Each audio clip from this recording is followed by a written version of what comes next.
In this video, I am going to show you how to fulfill store orders in Wix. 1. Log into your Wix account and access your Wix store's dashboard. Locate and click on the Store tab within your Wix store's dashboard. In the Orders tab, you'll see a list of all your pending orders. Review each order to determine its status and fulfillment requirement. For orders that have been processed and are ready to fulfill, click on the order to open the details.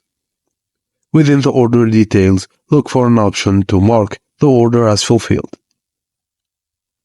If applicable, you can add tracking numbers for shipped orders. Locate the option of adding tracking information within the order details. And if the offer store pickup as an option, ensure that orders are prepared and ready for pickup by the customer.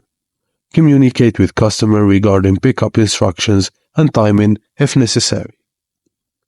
Before finalizing the fulfillment process, review all details of the order to ensure accuracy. Confirm that the order has been successfully fulfilled and ready for shipping, delivery, or pickup. And that's it, guys. Thank you for watching, and please don't forget to like and subscribe for more.